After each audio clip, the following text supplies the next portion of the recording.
Good morning to you, Sir Keir. Thanks for joining us. Good morning. I'm very pleased to be your first guest of the year. Well, it's going to be a big year. Yeah. A big year all around the world with lots of elections going off from Russia to the US and further afield. I am interested that with all the challenges that we face here, we are lucky still to be born here and to have a vote here. Oh, we're very lucky. And this year we see that in action because it is going to be election year. It's 2024. We've been waiting and working for this for a long time. First time since 2015 here, we've known it's going to be an election year. And the power goes to the voters. And so if people want change, and I think they do, I can make that case. But in the end, it's voters who will, on whatever day it is, be able to go and put that cross on the ballot and determine the future of their country. I mean, the power of the vote is incredible. And it's a reminder that this year, voters have the power to vote for hope and change. I hope they do. But it is important to remember that that power is with them. And my message is if you want change, vote for change. The working assumption is the second half of the year. When do you think the election will be? Well, I want the election to be as soon as possible. We're ready for it. I think the country's ready for it. Most people say nothing's really working. Public services are on their knees. I don't feel any better off now than I did 14 years ago when this government started. So people want that election. And the sooner it happens, the better. And now, we're ready for it. I have to say, the Prime Minister is sort of almost taking himself out of this. Sort of the working assumption is as if it's somebody else's working assumption. If he had a plan, he would set the date, and he should set the date, because at the moment, it's very hard to see how him continuing government improves the lives of anybody in the country, so there's this drift. I can't help feeling that all he really wants to do is to get 2 years clocked up of his own premiership, and that means he's putting vanity before country. And so my challenge to him would be, if you've got a plan, set the date. If you haven't got a plan, just get on with it as quickly as possible. You mentioned there your challenge to him. One thing we wanted to get out of the way at the start of this interview. On Thursday, you were asked about live TV debates. You said, happy to debate at any time.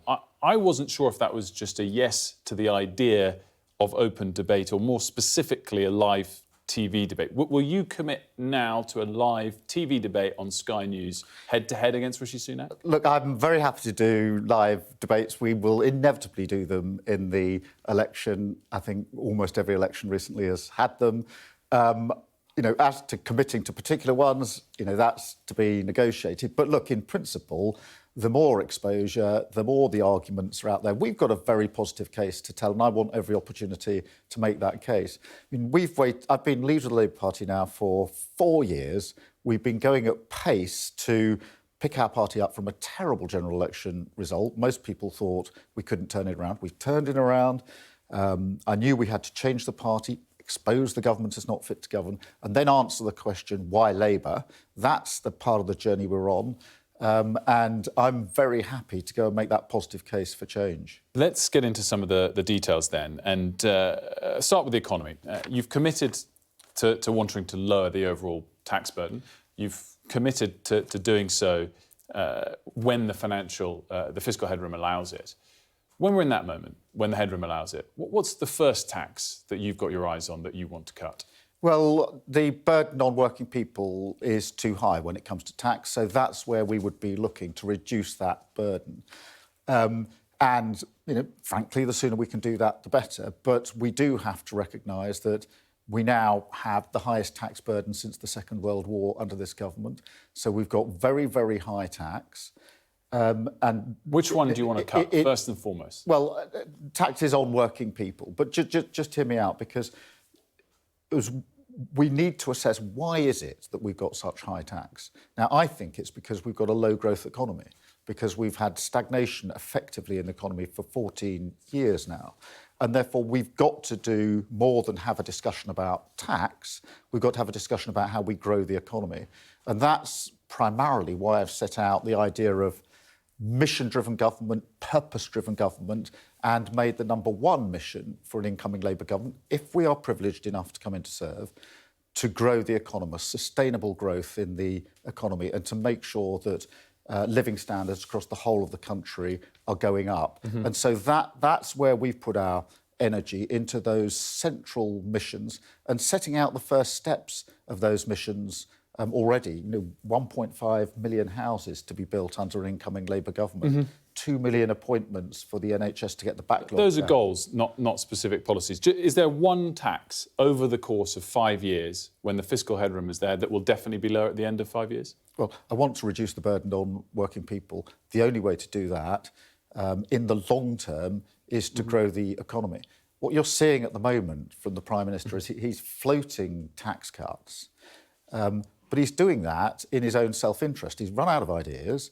They're desperately thrashing around and trying to find dividing lines to go into the election. It's not part of a strategy for growing the economy.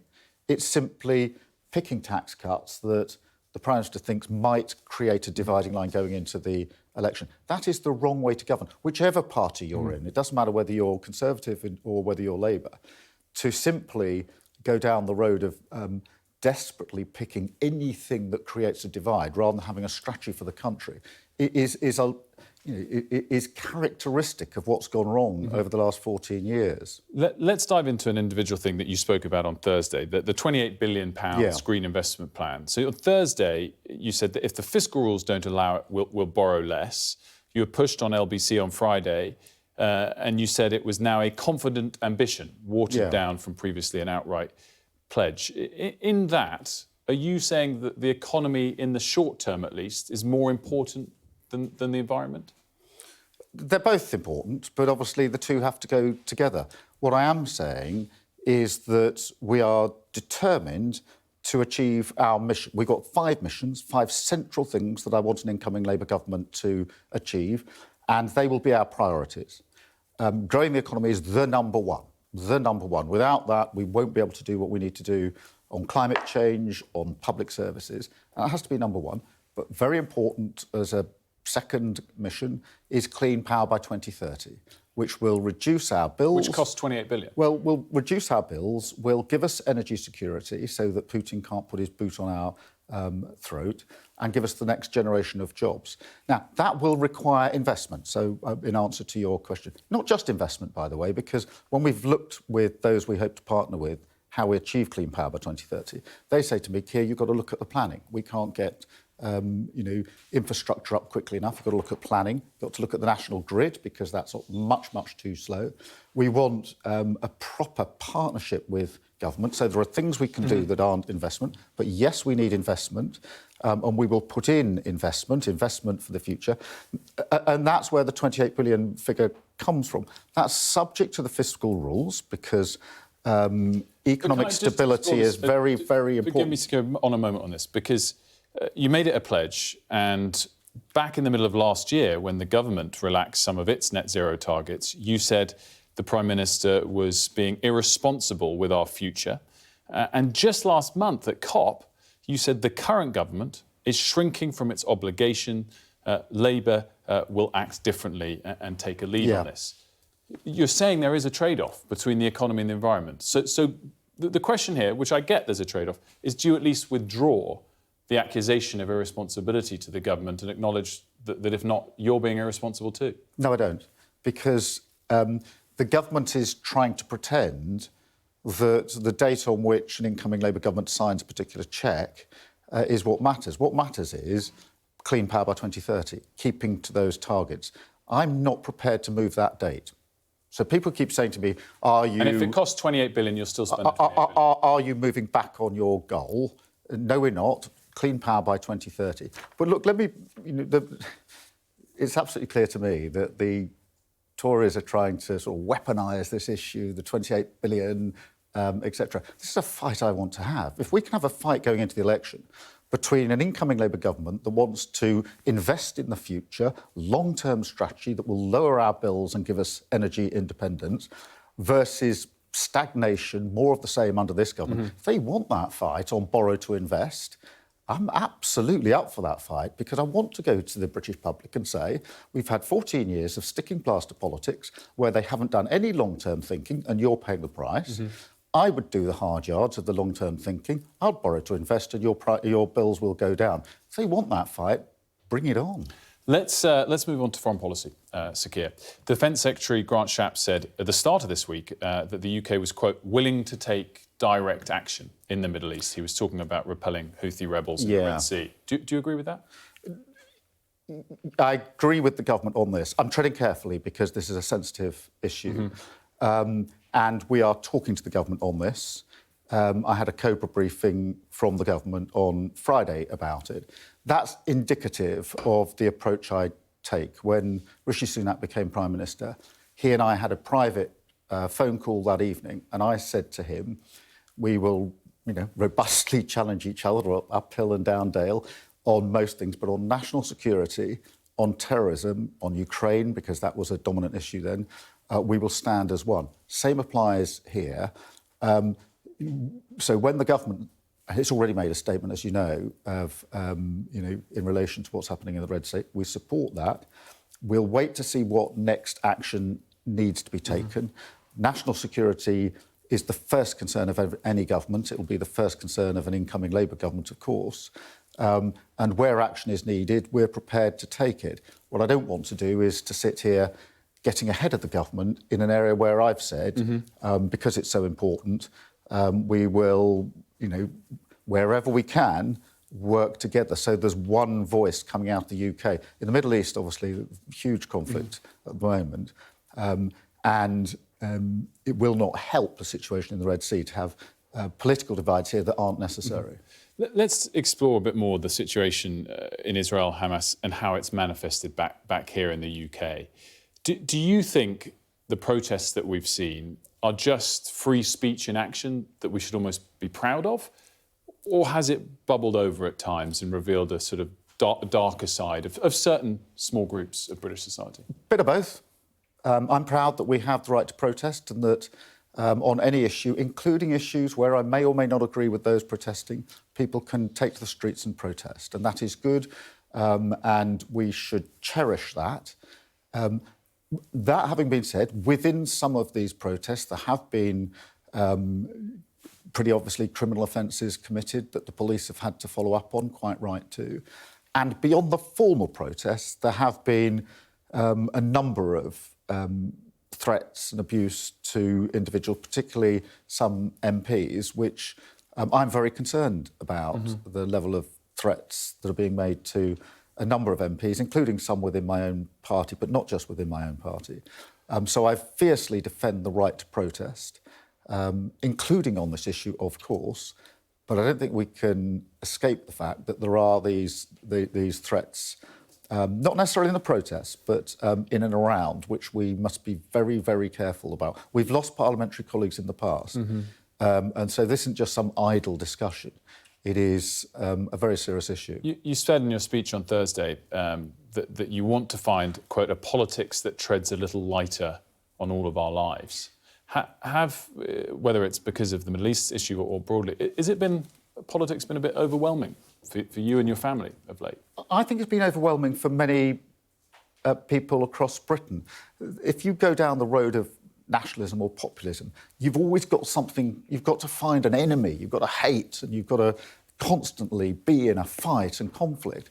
That's exhausting for many, many people. And that's why I said we should tread more lightly. Try and find the points of unity, stop the division. I think that reflects the British public, by the way. I think by and large, people, they have opinions, but they're pretty tolerant. They'd rather work together than not work together. I also have one eye on the future. I'm absolutely determined to have a mission-driven government. I've argued for a decade of national renewal versus the decline we've seen for the last 14 years. Decade shows it will take time. Renewal, that it's not just to fix the country, but to take it forward, to make it a better place. The national bit in the middle is really important. What I'm indicating there is, for this to work, I know that people who aren't tribally Labour, who wouldn't normally necessarily vote Labour, but want to see their country improve, can be part of a wider project. So, yes, I think it reflects the politics of our country. I think we've had too much division, too much of this, ramming everything down your throat the whole time, finding enemies all the time, divide, divide, divide, wedge, wedge, wedge. We're very much in this place with this government. Want to lift that to a better place, but to do it with a purpose, which is to say there can be a national project here that you can be part of, even if you're not tribally Labour. Clearly, we know about all of your front bench and the people that support you there. Lots of people behind the scenes within the Labour Party that support you too, that I've been speaking to at times this week. What about behind the scenes at home? If you were to make it to the top, to being Prime Minister, how much would you owe to your family for the support they give you to your wife? Oh, everything. Absolutely everything. Vic, my wife, is fantastic. She is my complete support and partner in this. She doesn't do anything publicly. She wants to get on with her job. She works for the NHS. We've got two relatively young children, a boy who's 15, a boy who's 13. But it impacts them all of the time, every single day. And all of that I do, I talk through with Vic. All the big decisions are ones which we sit and talk through at home. And that is a good thing. I'm not sure she signed up for this. When I finished as Chief Prosecutor, Director of Public Prosecutions, and was thinking about going into politics, she was sort of ringing out job adverts, to go and carry on doing something in the law. So she didn't necessarily sign up to it, but she's absolutely centrally part of it. We've waited a long time for 2024. I'm really glad this year is here. I want this fight. The only thing that sort of keeps me up at night, the only thing that worries me is our children, because they're 13 and 15. That's difficult ages. It will impact them. We don't name them in public. We don't do photographs with them. They go to the local school, and I just desperately try to protect them in that way. But I know it's going to be harder, and I do worry about that. Well, your wife particularly sounds like an amazing lady, and to all your family, we thank them for sharing you with us on a weekend day, and I hope you have a fun rest of weekend lined up. Presumably a bit of watching Arsenal this afternoon? I'm going to Arsenal this afternoon to watch them play Liverpool, and we desperately need a win. Well, I mean, I have to be impartial for most of the job, but I can agree with you on that. I very much hope Arsenal deliver victory this afternoon. To wrap things up, Sir Keir, I mean, you've said very clearly, bring it on. You've also said in your speech earlier this week that the biggest challenge we face, bar none, is apathy. Yeah. I think it's fair to say at the top of this interview, you wouldn't give me a tax that you're definitely going to cut. We've seen your party usher in the government's changes to immigration without a vote against it last month. Do you think that if there is apathy and there is low turnout, that it's actually on you playing it a bit safe? No, I don't think that. I think it's a reflection of the last 14 years of government. I mean, we've got very strong... I want to go make that argument. 1.5 million houses will be built under an incoming Labour government. If you are struggling to buy a house, that's worth fighting for. I want to fight for 2 million extra NHS appointments for those who are on the waiting list. If you're on the waiting list, that is worth fighting for. I want 700,000 appointments for dentistry, urgent appointments. If you're waiting for an appointment in NHS dentistry, that's worth fighting for. And I want to halve violence against women and girls, and that is worth fighting for. These are big differences between us and the government. They're all worth fighting for, and that's why this is a year of hope and change. They are, definitely.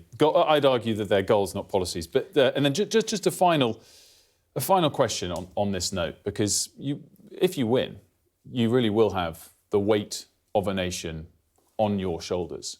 I just wonder whether you're feeling the pressure behind the scenes. Do you feel the burden of that?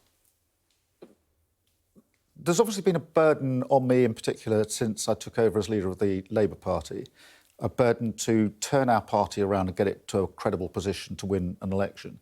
And yes, I felt that, because there's a responsibility to the Labour Party and to the country to put before the country a credible party that can act on behalf of working people. Actually, as we get to 2024, I'm in really good spirits because this is the chance, this is the year I know we'll get to be able to make our case. So I've turned into the year in really good spirits, really wanting to make the argument and knowing that in 2024 I get the chance to do so. Positive case for change. No longer having to say, we'll have to wait, etc. This is it.